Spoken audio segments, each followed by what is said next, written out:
Welcome everyone, welcome. Justin M. Bailey here. For those of you who don't know me, my name is Justin M. Bailey, and I'm a not-for-profit YouTuber that doesn't like to Facebook or Twitter. I hope that helps to explain my incredibly low subscriber count. Like, what the hell?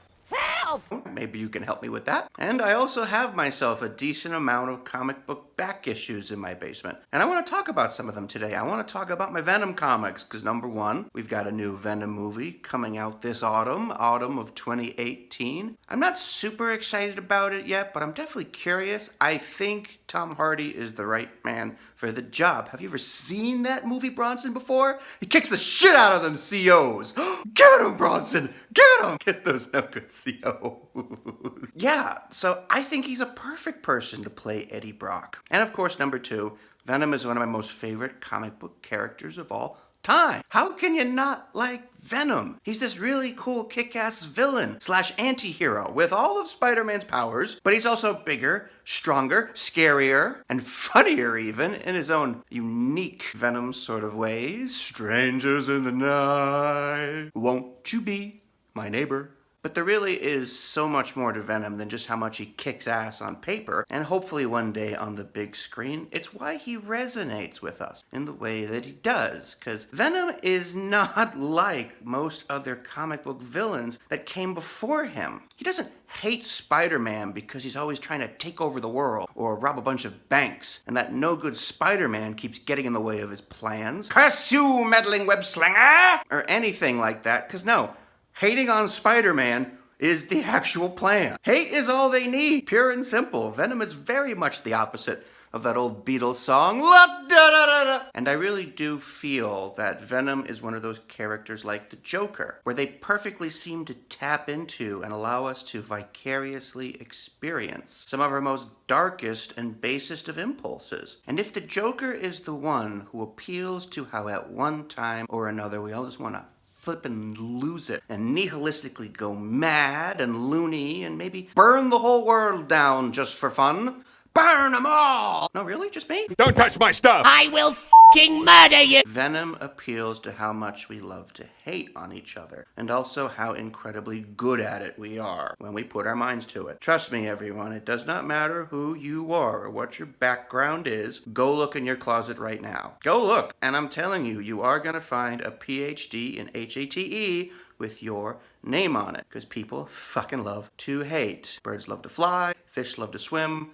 We nature's greatest haters right here. Woohoo! I mean, Christ, people have been getting drunk off hatred, especially of the self-righteous vintage well before alcohol was ever invented. Everybody, almost the entire population, stumbling around with their hate bottle in hand, and swig after swig, and pointing and going, "You got a hating problem, bro." No, you're the one with the hating problem. Everybody's got a hating problem, and nobody wants to deal with it, so instead we're always looking for someone to blame. Spider-Man, perhaps? And that's why we love Venom so. In all of comic book history, he is one of the greatest and purest, most unabashed of haters. He's the best at it.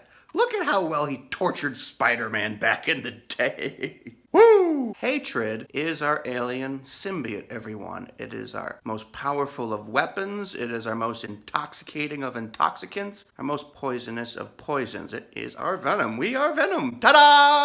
Ta-da! And that's really why there's so much more to Venom than just how much he kicks ass and how dark and funny he is. It's why he speaks to us. And every now and then on this channel, I hope you'll come and join me as I dig into my back issues every now and then. I've got a bunch. Yeah, let's explore some Venom and see what we find. And if anybody wants to subscribe to this channel, awesome. Like, what the hell? Help! Thank you. Great. Thank you all so much. Bye.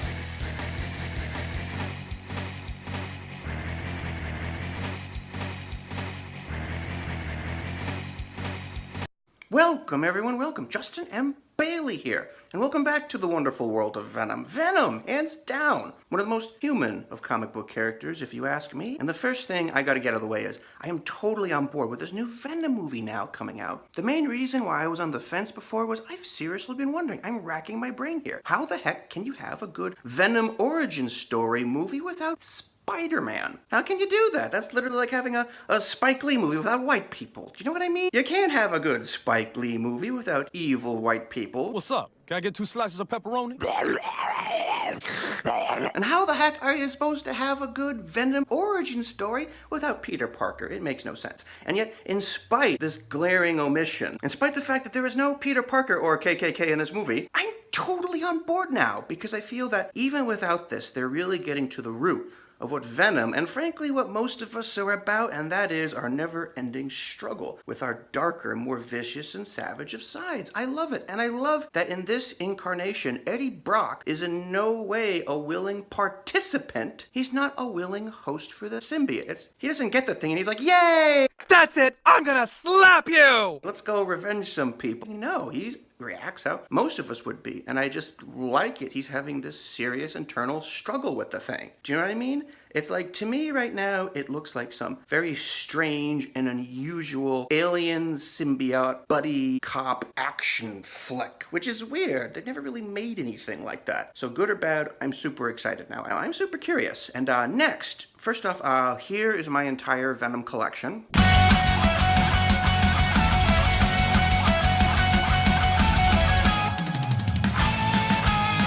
Or at least most of it. I'm not going to talk about all of it, but the first three I really want to get into is Amazing Spider-Man 252, Amazing Spider-Man 258, and Web of Spider-Man #1. And if there's a theme to these three, I gotta say it's emotions. Emotions, that which makes us human. That what makes it simultaneously wonderful and hellish to be a human being every single day. Emotions! The never-ending roller coaster ride. We hate the downs, sure, but we love the ups. And without no downs, there would be no ups. And hasn't that always been one of the main reasons why we love Spider-Man so much? Because his life has always been one of the most insane of never-ending roller coaster rides, both in and out of the costume, and perhaps in all of comic book history. I mean, for those of you who don't know, Peter Parker, aka the Spider-Man, really is the very first hero, the very first character ever to have just as many problems as Peter Parker, if not more, than he ever did as Spider-Man. Since 1962, his entire life has been a never-ending set of just drama bombs going off left and right. Pew, pew, pew! And in spite of this and the fact that he usually gets punished for doing the right thing instead of being rewarded, no matter what, against all this, he always not only perseveres, but he always, almost always makes sure to never let it get the better of him. To never let his darker emotions, his venom, get the better of him. In short, one of the reasons why we've always loved Peter Parker is Peter Parker represents the best that most of us, or at least comic book fans,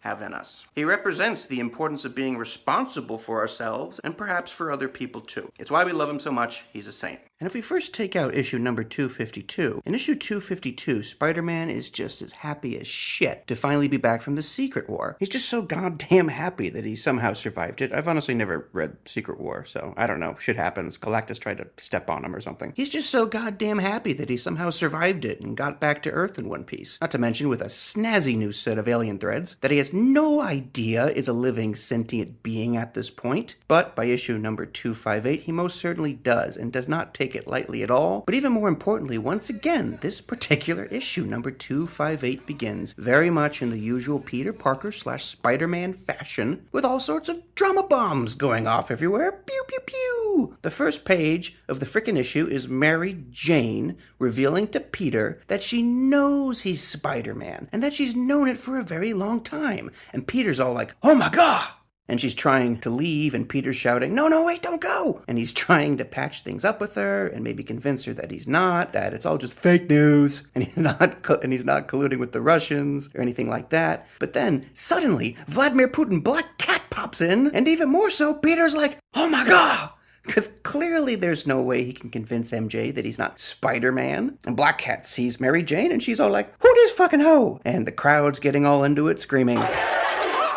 And all of us reading the comic are getting into it, screaming.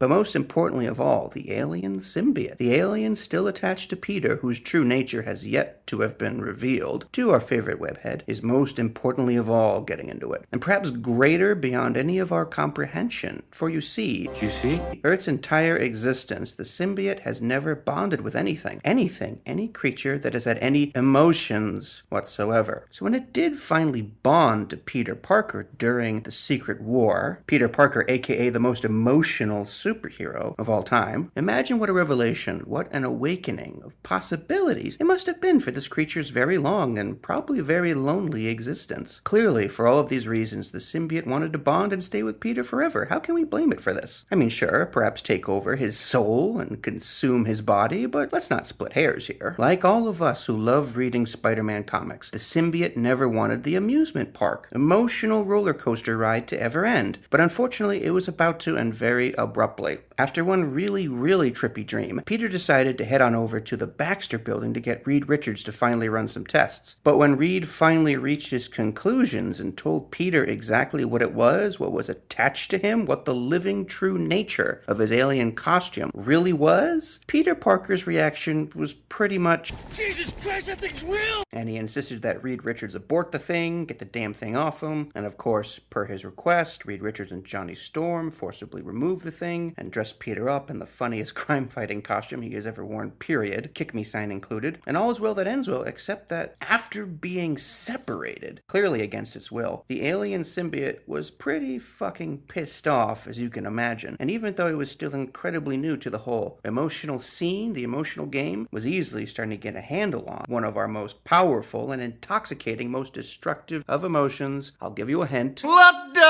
And then when this angry, aborted alien creature finally found its way out of Reed Richards' basement and tracked Peter down again in Web of Spider-Man #1, like a jolted, rejected, angry lover, it tried to permanently attach itself to Peter once and for all, by force. It basically tried to rape Peter. I'm gonna rape you! No, please! Bad dog! And while trying to stop this from happening, while fighting it off over the New York skyline, no less, while simultaneously they were also getting attacked by a bunch of vulture wannabes. Fuck you assholes, you will never be as cool as Michael Keaton. They inevitably crashed into the Chapel Bell Tower and famously gave us one of the most memorable Spider-Man scenes of all time, easily up there with the death of Gwen Stacy, with the bells going off, gong, gong, gong.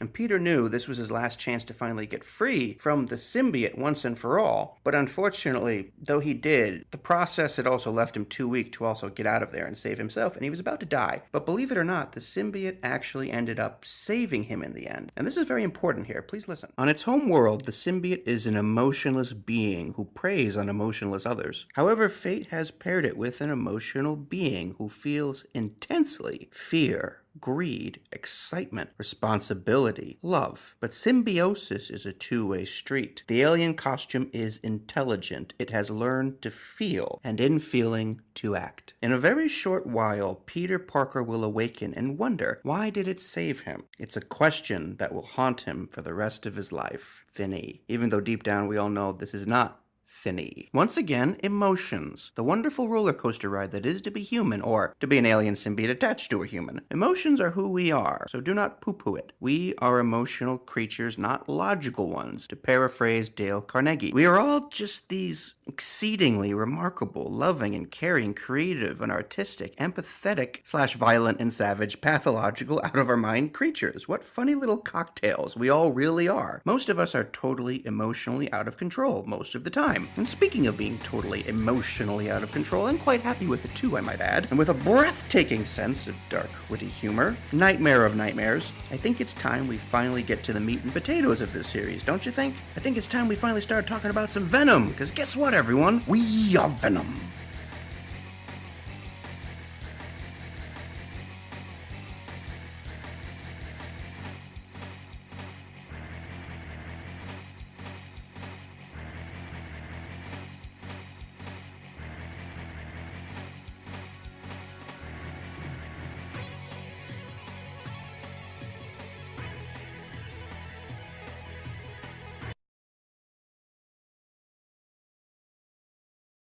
Welcome, everyone. Welcome. Justin M. Bailey here. And welcome back to the wonderful world of Venom. Venom! Hands down one of my most favorite comic book characters of all time, but especially in my youth when I embarrassingly must admit more than anything I wanted an alien symbiote and some drinking and revenge. Drinking and revenge. And don't get me wrong here, don't get me wrong. Back then, I loved Spider-Man to death and still do. At least 300 comic books in my collection are entirely devoted to Spider-Man. Spider-Man, one of the most inspirational superhero characters of all time. Suck it, Batman and Superman. Spider-Man is such a moral pinnacle. He really does speak to the best that we all have inside us. However, sometimes Venom can just be so much more fun because Venom so deliciously speaks to all the dark chocolate worst that we have inside us instead. Venom appeals to our innermost savage of natures. He appeals to how much we all love to emotionally get drunk off ourselves. Although some emotions more than others. Venom appeals to how no matter what we do, we always love to see ourselves as the superheroes triumphing over evil, as the rebellion overcoming the evil empire, as the victims triumphing over their oppression, over the oppressor! That's it! I'm gonna slap you!